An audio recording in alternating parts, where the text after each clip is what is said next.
Welcome, everyone, to People on Dating. I'm your host, Will Morales. And for those of you who are tuning in for the first time, this podcast is about the ups and downs of dating and how to navigate through it. Today, my guest is Dr. Robin Buckley. She has a PhD in clinical psychology from Hofstra University, and she specializes in training in cognitive behavioral methodology. That's definitely a word full there right there. Dr. Robin, how are you? I'm great, Will. Thank you for having me back. No, it's my pleasure. I had Dr. Robin on about a year ago. I'll definitely put that on the show notes. Anyway, so Dr. Robin, tell us a little bit about yourself. How did you get here today? What was that journey like to going through Hofstra, your coaching? What was that journey like? I can simplify it really quickly. I started in traditional mental health, and unfortunately, it just doesn't line up with who I am as a person. So, as a person, I Okay. believe in strengths and goals and really building that foundation from a place of what's working. And unfortunately, in traditional mental health, it's more the disease model. What's the Mm, illness? What's the crisis? So I switched to coaching pretty quickly into my career because of that focus. And then as I worked with some really amazing, very successful executives, my whole process of working with couples came about because these people were used to success in business and they wanted the same success in their relationships, whether it was dating mm. or in their committed relationships. So that's kind of the quick synopsis of how I went from, doing traditional clinical psychology work all the way into the coaching realm. Gotcha. And this topic is a good one. We talk about couples coaching and things like that. And Dr. Robin, one of the things I've seen whether I talk to, my female friends that are much younger than me and all that, it seems that women that make it in business or they have their own business, they're making a certain amount of money and now they're passing the guy in terms of financial status, so to speak.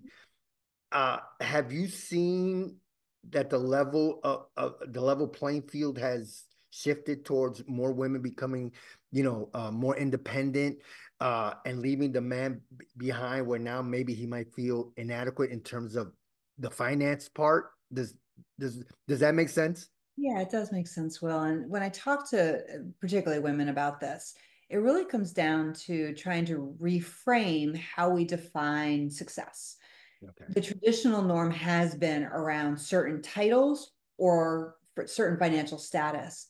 And if we can reframe it in terms of life satisfaction, are you satisfied in life? Are you comfortable with where you are in life? And if that could be our framework, particularly for male men or women who feel insecure around, that their partner is making more, doing, something that's more um, aligned with how society looks at success, if we take it back and say, okay, where are you happy? Are you Mm. satisfied? And maybe that's okay and that can work. But it is an individual process to define that because I don't think a partner can help another partner feel comfortable. That it's Mm. really on us to say, okay, in my relationship, sometimes my husband is going through a real success streak. And I'm really excited for him because I can see how happy he is and I can see how Right. excited he is. And it doesn't mean I'm doing less or that I'm lesser. It just means that's not my time. But there might be time later on that the roles are reversed. And I Right. think that in every relationship, it can be that way. If um, someone who is in a blue collar business and is married to an executive, I think there can be success stories for both people. It's just how we define success. And it Right. doesn't always have to be about the dollar sign or the corner office. The in when you're talking to couples and all that, it seems, again, depending on where I'm reading this, it seems that the financial status or or someone's financial acumen is more important these days because women want to feel secure that the man is making just as much as them, just in case if something happens to the woman's job, that the man has her back. Um, are men just feeling inadequate when it comes to the financial status? Again, going back to the same question, basically, just a little different spin. Because I think I, roles have yeah, go ahead, changed. please. Yeah, I Roles are think I seen changing. that too. Yeah. Yeah, roles are changing. And what women are looking for is changing. So Mm, women are holding off on committing or getting married longer than they ever have. Women are mm, prioritizing the things they want at an equal level as a relationship. So it used to be, decades ago, that women's their focus very often, again, encouraged by society, was where are you going to find your husband at that yeah. time? It was kind of the norm. And now it's okay, yeah, maybe someday I want to be married or in a committed relationship, but I also want a really great career. I want to do some things that I want to do. I want to spend time with friends. I want to travel. Mhm. Our wants are becoming more I think women are becoming more verbal about their wants, which I Yeah. think is amazing because they're not squashing their wants down. And then when they hit 40 and 50, they're like, darn it, I wanted to do more. And now they're frustrated or resentful. And that's going to impact any relationship they're in. So I really am appreciating that women are starting to say, no, this is what I want to do. I'll give you an example. Even in my own home, my 19-year-old daughter is in a committed relationship. I mean, yeah, they don't live together or anything, but Yeah. they're both of them are about to go off to college. And she has said, I don't want to settle down. I want to make sure that we both go to school, we start our careers. Maybe we live together for, 3 to 5 years, which for my generation, 3 to 5 years living together is like, what is wrong with you? Get married or go Get or married, get married break already. up. Like, Yeah. what's Yeah. going on? 100%. But Yeah. this is the norm. Like women are saying it doesn't have to happen, high school, college, work and married. It's yeah, maybe eventually. And I think that's part of it that society and maybe some men within society are readjusting this idea that they're not necessarily the number one thing that women are really striving towards, that they're part of it maybe, but not the only thing anymore. Yeah, and it's funny. I saw something online. I don't know if I think it was called, I think it was brides.com or Psychology Today. I forget which one it was. And they were talking about marriage that years ago. I'm trying to remember the timeline that I think a man got married at 22, 23. And tell me if I'm wrong, Dr. Robin, and women were like 21, 22. It was very young. And now it looks like it's 30 for a man and 28 for a woman. Is I think that a little older, yeah. is that what you see now, or what you're hearing in your practice and in your, being out there? I'm hearing from women, it's more likely over age 30, so Wow. 32 to 35. Now, And but wouldn't that impact them, Dr. Robin, when it comes to having kids? Now, I've seen where women having kids in their late 30s, even 40s. My mom was a prime example. I think she had my half brother when she was in her early 40s. So, okay, so it doesn't impact any childbearing because sometimes maybe they don't want to have a kid. And as a man, I don't have any kids, and I was fine with that. yeah, Um, I think women are looking yeah, for other options and considering okay, options. And again, just like marriage doesn't have to be part of the formula or our societal definition of marriage, I think women's understanding of motherhood is changing. That it's mm, not, I have to get married, I have to have kids. It's asking the question, do I really want kids? Yes, kids can be wonderful, but they're not the only thing that can be wonderful in life. And your right, life is going to be happy with or without kids. right, And that's a hard people will say, and especially as I mean, I have children, and yeah, people will say, well, when you say that, don't your kids think you didn't want them? And I'm like, no, because I've explained to them that I made that choice, but it doesn't right. mean they have to. And I think women are asking the questions, not just assuming that's their next step. And they're also looking at options. Like, okay, if I really do want kids, but I don't want to just get married to have kids, I could adopt. I could harvest my eggs and freeze them and Hmm. use them at a later time. Like there's options for women now. One client I talked to several months ago, she said, I really love kids, but it just didn't fall into my trajectory for my career and what I wanted. And so she does a lot of volunteer work with a lot of kids And organizations. that fulfills her at the for the time. Yeah, no, I get that. So, and we're talking with Dr. Robin Buckley. Today's topic is uh A little coaching bit of everything. couples a little bit. Yeah, we touched a little bit on everything, which I like. Um, so when it comes to couples, You know, you have a man that wants to have kids, he's ready, she's pushing it back a little later, maybe a couple of years later because she wants to focus on her career. How does that dynamic work when a man is he's ready but she's not? Have you seen like couples clash over the timeline of having kids, or like I say, even marriage, where you could push it back now a few years, but it seems like the childbearing years, a man wants to have it at an early age, but have you seen the some type of clash or? I don't know if that's necessarily true that men want children at early ages. I think Ah, that okay. one of the beautiful things about society and some of our understanding of remaining healthy and Hmm. continuing to have a vibrant life long into, decades that in the past were like, oh, you're ancient and you can't do things. I think people are really realizing that you can still be a really vibrant parent when you start off in your 40s. Yeah. Or, for more likely for men, in your 50s, that it doesn't have to be that it gets captured in your 20s and 30s or else.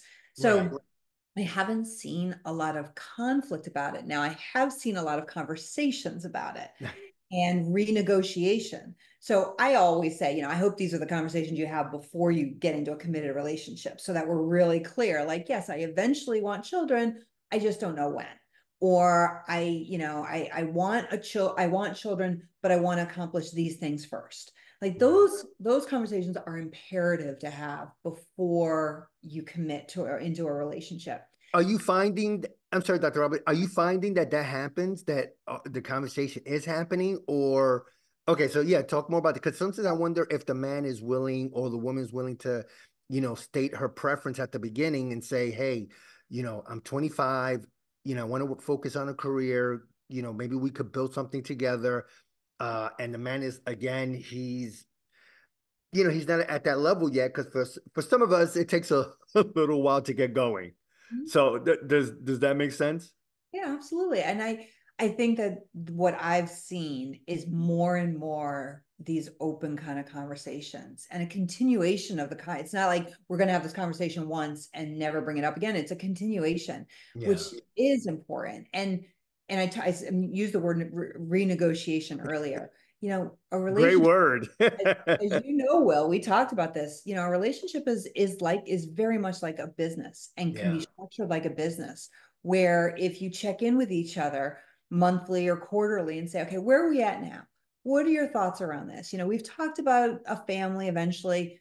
Is this still something that you think Yeah. about? Is when do you think, are we still on the timeline of, 5 years after we get married, we want to start thinking about this?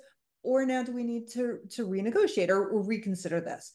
Just like we would in business. We wouldn't start a business, make a business plan, and never look at it again. We would review it and we do some. Constantly change it, Yeah. update it. Yeah, yeah, yeah, yeah. But Huh. the couples that struggle don't do this. They just assume, oh, we said this, when we first got married at 30. And of course it's the absolute. And it's like, no, nope, there's lots of things that can come up in life that the plan. Yeah. And as long as a couple can communicate effectively and regularly, then I think it can work when there are some alterations. The only challenge is when a member of a couple, or if we're talking about kids specifically, says, you know what, I know we used to talk about having a family, but I don't want that anymore. That becomes a challenge Yeah. because if one member still wants it and the other doesn't, I do think that can be something that can result in the dissolution of a marriage or a committed relationship. But I don't think that happens often. I do believe that couples, will have conversations and will find other ways to kind of resolve those situations. Yeah, that's a great point. And it's funny because if you don't have this conversation, like you said, I think the biggest thing, any type of couple or friends, whatever, is communication, and have the conversation up front. This is where I want to go. This is what I want to do. So if you deal with older couples, and I'm talking about past 40, 50, ha- is the dynamic any different than someone in their 20s and 30s? In I'm not terms, talking about kids. I'm talking about more of still because you're still focusing on your career. Maybe you winding down your career, or maybe now for a man it could be a late start. how does that conversation go when, now you got two people in their 40s or 50s? Yeah, that's in some ways has its own challenges because these are Okay. two individuals who have lived, a longer amount of time, might be very set in their ways, might be coming out of past relationships that, didn't go well and might have, biased them on certain topics. But it comes back to that essential, like regular meetings, regular communication, Yeah. and looking at it like a business. Because the mistake I think many couples make is they talk and communicate emotionally. And I don't Ah, mean that emotion's bad or anything like that, but emotion does not have a place when you're trying to talk strategy in your relationship, when you're trying to negotiate in your relationship, when you're trying to work out the protocols in your relationship. If yeah. you're coming at it emotionally, what that means, very briefly, quick neuroscience, amygdala, which is your fear-based part of your brain that helps you survive, but that's working in overdrive, and that's why you have all the emotion. The Right. problem is when your amygdala is working, your prefrontal cortex, which is all your strategy, objectivity, and reality-based thinking, shuts down. So you Mm. get to choose in your conversations with your partner. Are you going to think from your amygdala, which is all emotion, no logic, or are you going to think from your prefrontal cortex, which is Mm. strategy and logic? It's your choice. But trying to have conversations on the fly or when things are really hitting the fan Yeah. trigger your amygdala instead of, okay, every month we sit down, we have conversations around topics in our relationship, things that are impacting just the logistics within our relationship. Yeah. That's where you can really make sure that the part of your brain that can actually have those conversations clearly works instead of that reactive part of your brain. Wow. And it's funny because even, guys could get emotional too if they're not thinking, if they're just, flying off the handle. So, Dr. Robert, before I let you go, just first of all, thank you so much for being on. I definitely want to talk to you again. I know we got a few more topics to cover, but um, okay. So how do you navigate at the beginning of a relationship?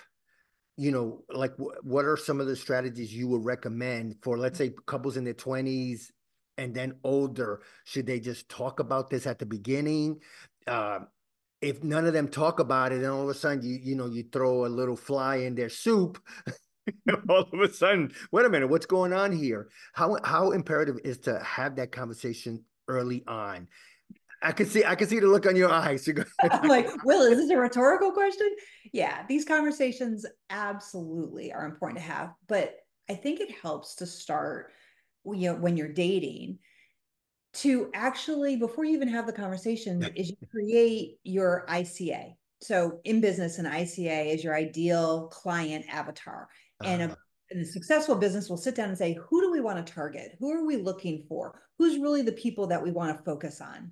In a relationship, the way I use ICA is your yeah, ideal companion avatar. So you create an avatar of who you really want to date, who you really think you might want to end up with. And it should be really detailed, not just, oh, I want someone who likes kids. Like, what does that mean? That they have kids, that they want kids, that they like right. being around kids? Like Be a very, specific in what you want. very specific. So that when you are out there dating, it is so easy. I always say it's so easy to like be distracted by the bright, shiny person who's like cute and good looking and you're sexually compatible. It's so easy to be like, oh, it doesn't matter. Yeah, I know those other things were important to me, but no, it's okay. No, you don't just give up on the things that are important to you. And I usually tell clients, you're not going to get 100%. Like, good luck. Like, you're not going to get the perfect Yeah. one. That's ridiculous. Is that too high of standards that some people are doing, that they want the 100% when, even if 80% of the boxes are checked, that might not be enough now? I don't see that a lot, Will, but what Okay, I that's usually good. talk to clients about is when you have your avatar, then you create your negotiable and non-negotiable list. Your Uh, negotiable list are things that you're like, it would be great if this person also had siblings because I'm really close to my sibling and I want that person to have that same relationship. That might be negotiable because you're like, all right, well, if he or she isn't, I can live with that. mm, So you make sure you know which are the things you can be flexible about and then which are absolute no's. So one of my non-negotiables is an individual who is rude to service workers. Like I would never end up with someone who, when we go to a restaurant, is just being obnoxious to the Yeah. hostess or the waiter or waitress. Like that is just, that to me is a character flaw and shows more about their 100%. character. So that's, as silly as it seems like trivial, that is a hard no, non-negotiable for me. Right. When we create that, then we can clearly determine, oh, if I'm talking to someone and they don't have a sibling, all right, I can still go on a date with them. But if we're, during the date, they're just a jerk to the people that are trying to, do their best for us, no, I'm good. Right. So I think that's where before the conversation happens, it's having that framework so you're really clear. So you don't give up on things that are non-negotiables so easily. And then the conversations can come from that place of you knowing your values and the values that you want in the relationship. Wow. I like having that negotiable and non-negotiable list. I think that definitely works. Well, first of all, Dr. Robin, again, I want to thank you so much for being on People on Dating. And before I let you go, talk more about your coaching. Yeah, so I work with a lot of couples who are looking for a different way other than traditional marriage or couples therapy. So we don't talk about clinical issues. We don't get into the past because we can't change the past. And I Right. love that about the model I created, that we are really going to focus on the present and the future, and we're going to build a strategic plan for your relationship. So it's very much grounded in business. It helps clients tap into their prefrontal cortex and think strategically, and the clients that I work with seem to really enjoy the approach because it gives, they're not coming into the sessions knowing it's going to be this like throw their heart on the floor and Yeah. try the whole time. It's going to be, no, what is working and how can we use those strengths to change what's not working. So it's a lot of fun. I work with clients all over the world. It's all virtual, which makes it so easy for their schedules. And yeah, it's just a real pleasure to work with people who are looking to make their relationships as satisfying as they can. Yeah, no, I'll definitely put that on the show notes. And you did a TED talk, right? Talk more about that. Yes, so I actually started You with, viewed by millions and millions of people. not quite a million yet, but I'm at 800,000 views, so I'm That's okay with pretty good. That's very good. That's pretty good. My TED talk, it was a TEDx talk originally in 2022. And then Okay. TED reached out to the organizers of that event and said, we want to pull that talk onto our main stage, which was Very more cool. than ever imagined. And it's been a really fun journey because I have some people who really get the talk and understand the message beyond just the title. And then there are some people who are appalled by my talk. So my talk's title, Yeah. very clickbaity, is why I gave my teenage daughter a vibrator, and you should too. And Great title. yeah, they thought so. Yeah, the TEDx creators thought that was too. But it's not just about women's sexual wellness. It's how when we teach girls and young women and older women to own their bodies and be able to verbalize what they want from their sexual wellness, Yeah. that starts to ripple out into other areas of their life. So then they're able to do it, at work with their bosses, saying what they want and how they want, their careers to go, or they can do it in their relationships when that, outside of the bedroom. But it just becomes a way to say, no, this is my life and I'm going to own it. And yes, Yeah. maybe it starts by owning your sexual pleasure. No, sounds good. And you have a book coming out next year. Talk about that. Yeah, so my book is You know, based that's just one of at least 10 or 15 I heard that you might write. the book is very much related to my model. So it is going to be called Marriage LLC, and it's going to Great out title. love it. And it's going to outline what I do with couples in a way that maybe is more comfortable for some people to be able to kind of go through it. And we'll have almost a workbook approach to it so couples can do it together. Right. Sounds good. And if somebody want to get in contact with you, what's the best way? Oh, the best way is to go to my website, which is igsouth.com. So it stands for Insights Group South, which is my new practice. Okay. And they can reach out to me there or they can find me on Instagram. Instagram and LinkedIn are easy ways to find me too. Yeah, I'll definitely put that on the show as well. Anyway, Dr. Robin, first of all, thank you so much for taking time out of your busy schedule to talk to people on dating. Like I said, I love talking to you, and thank you so much. You're very welcome, Will. Thanks for having me again. Yep, my pleasure. Bye bye.